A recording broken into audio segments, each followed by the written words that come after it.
Guarantee দিয়ে বলতে পারি আলু দিয়ে নাস্তা বানানোর এমন নতুন পদ্ধতি আগে কখনো দেখোনি।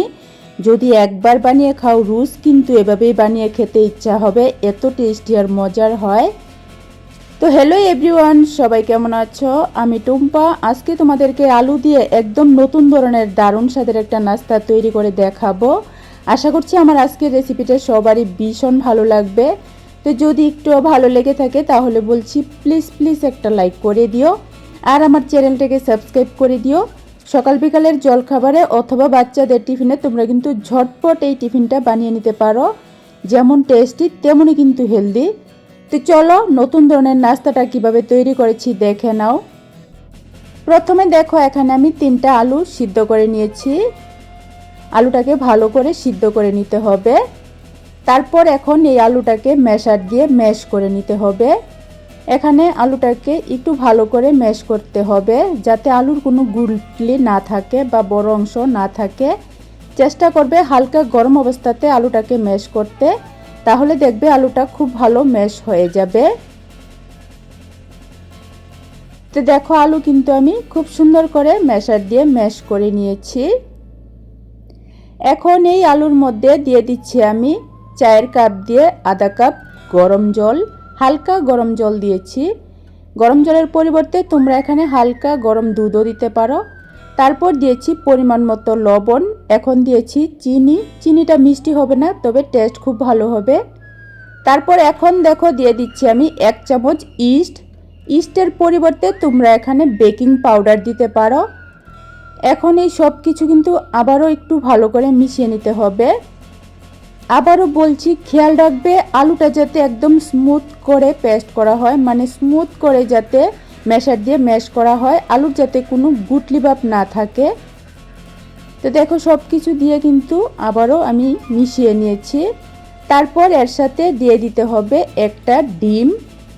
যারা ডিম খাও না বা ডিম পছন্দ করো না তারা ডিমের পরিবর্তে এখানে 2 চামচ দই দিতে পারো, তাহলেও কিন্তু ভালো হবে। ডিমটা দেওয়ার পর আবারও একটু ভালো করে মেশাতে হবে। ডিমটাকে ফেটিয়ে ভালো করে কিন্তু আলুর সাথে মিশিয়ে নিতে হবে। তো দেখো সব কিছু কিন্তু মেশানো হয়ে গেছে।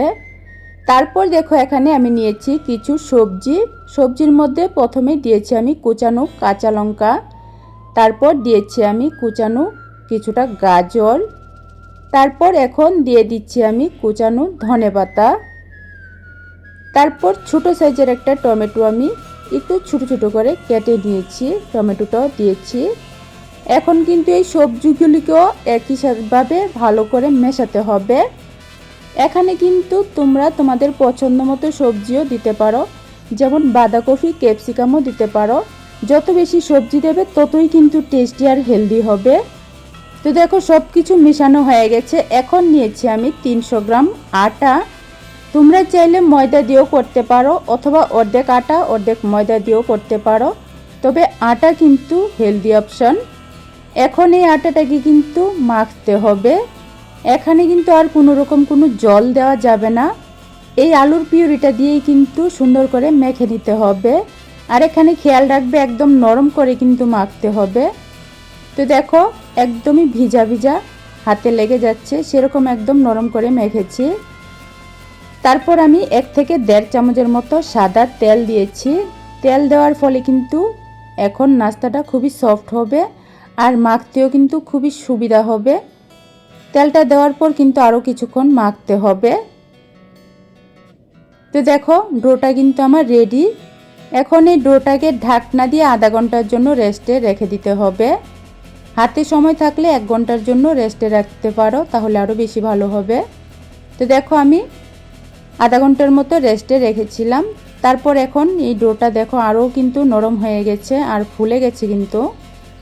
এখন এই ডোটাকে কিন্তু আবারও মাখতে হবে।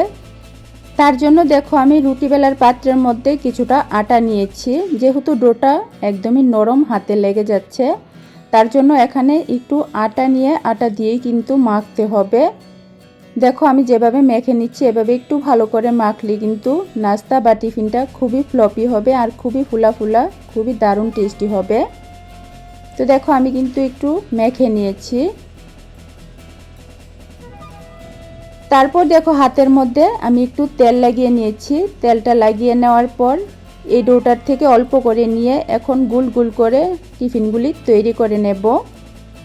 একদমই কিন্তু সহজ একটা রেসিপি, কম সময়ের মধ্যে সহজভাবে কিন্তু তৈরি হয়ে যায়, খেতে কিন্তু সত্যি দুর্দান্ত হয়। তো দেখো একটা কিন্তু আমি তৈরি করে নিয়েছি এরকম গোল করে। আর নাস্তাগুলি তৈরি করে কিন্তু প্লেটের মধ্যে একটু আটা ছিটিয়ে তারপর রাখতে হবে, তা না হলে কিন্তু লেগে যাবে। একইভাবে দেখো আরেকটা আমি এরকম গোল হালকা একটু চ্যাপটা করে তৈরি করে নিয়েছি। সেমভাবে কিন্তু প্লেটের মধ্যে একটু আটা নিয়ে এই নাস্তাটাকেও আমি রেখেছি। এভাবে সবগুলি তৈরি করে তারপর এখন ভেজে নিতে হবে। ভাজার জন্য দেখো গ্যাস ওভেনে আমি একটা লোহার কড়াই বসিয়ে আধা কাপ তেল দিয়েছি। তেলটা হালকা গরম হয়ে যাওয়ার পর দেখো আমি একটা নাস্তা দিয়েছি। দেওয়ার পর কিন্তু গ্যাসের আঁচটা মিডিয়াম থেকে একটু কমিয়ে রাখতে হবে। তারপর এইভাবে একটু গরম তেল উপর দিয়ে দিতে হবে। এভাবে গরম তেলটা উপর দিয়ে দিলে দেখবে উপরটাও খুব সুন্দর ফুলবে। তো দেখো এভাবে সুন্দর করে গরম তেলটা উপর দিয়ে দেওয়ার পর কিন্তু খুব সুন্দর ফুলেছে। তারপর এটা আমি উল্টে দিয়েছি। গ্যাসের আঁচটা কিন্তু মিডিয়াম থেকে একটু কমিয়ে তারপর কিন্তু উল্টে পাল্টে এই নাস্তাগুলি তৈরি করতে হবে।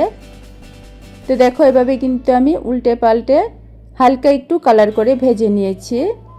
তোমরা চাইলে আর একটু কড়া কালার করেও ভাজতে পারো। তো দেখো একটা নাস্তা কিন্তু আমার তৈরি হয়ে গেছে। কত সুন্দর হয়েছে দেখে নিশ্চয়ই বুঝতে পারছো। আর নাস্তাটা কিন্তু ফুলে একদম ডবল হয়ে গেছে। একইভাবে দেখো আরেকটা আমি কড়ার মধ্যে দিয়েছি। দেওয়ার পর সেমভাবে কিন্তু গ্যাসের আঁচটা মিডিয়াম থেকে একটু কমিয়ে এভাবে উপর দিয়ে একটু গরম তেল দিলে উপরটাও সুন্দর ফুলে উঠবে। তারপর উল্টে পাল্টে একটু কালার করে ভেজে দিতে হবে। তো এ পর্যায়ে তোমাদেরকে আবারও মনে করিয়ে দিচ্ছি, আমার আজকের রেসিপিটা যদি তোমাদের একটুও ভালো লেগে থাকে তাহলে প্লিজ একটা লাইক করে দিও আর আমার চ্যানেলটাকে সাবস্ক্রাইব করে দিও। আর রিকোয়েস্ট রইল এভাবে একবার আলু দিয়ে এই নাস্তা বা টিফিনটা বানিয়ে খেয়ে দেখো। সত্যি বলছি পুরোই কিন্তু বান রুটির মতো হয়, খুবই টেস্টি মজার হয়। বাচ্চাদেরকে কিন্তু এভাবে তৈরি করে দিলে বাচ্চারা 100% গ্যারান্টি দিয়ে বলতে পারি টিফিন বক্স খালি করবেই। কারণ এই নাস্তাটা কিন্তু সত্যি দারুণ হয়। একদমই নতুনভাবে কিন্তু আজকে আমি আলু দিয়ে এই দারুণ স্বাদের টিফিনটা তৈরি করে দেখিয়েছি। তোমাদের কাছে রেসিপিটা কেমন লেগেছে অবশ্যই কিন্তু কমেন্ট করে জানিও। এভাবে দেখো প্রত্যেকটা নাস্তা কিন্তু খুব সুন্দর ফুলেছে। সবগুলি নাস্তা আমি ভেজে নিয়েছি। দেখতে যেমন সুন্দর ফুলা ফুলা হয়েছে, খেতেও কিন্তু সত্যি অসাধারণ হয়েছিল। ভিতরটা কিন্তু একদমই স্পঞ্জি জালিদার ফ্লপি হয়। তো দেখো কত সুন্দর হয়েছে ফুলা ফুলা আলুর এই নতুন ধরনের নাস্তাগুলি। একবারের জন্য হলো তোমরা এভাবে বানিয়ে খেয়ে দেখো, ভীষণ ভালো হয় খেতে। তো একটা আমি তোমাদেরকে ভেঙেও দেখিয়ে দিচ্ছি। দেখো ভিতরটা কিন্তু একদমই পুরো বান রুটির মতো, একদম কিন্তু স্পঞ্জি জালিদার ফ্লপি। দেখে নিশ্চয়ই বুঝতে পারছো আলু দিয়ে কত দারুণ স্বাদের নাস্তা আজকে আমি তৈরি করেছি। তো রেসিপিটা ভালো লাগলে প্লিজ লাইক কমেন্ট শেয়ার করো, চ্যানেলটাকে সাবস্ক্রাইব করে দিও। আজকের জন্য টাটা।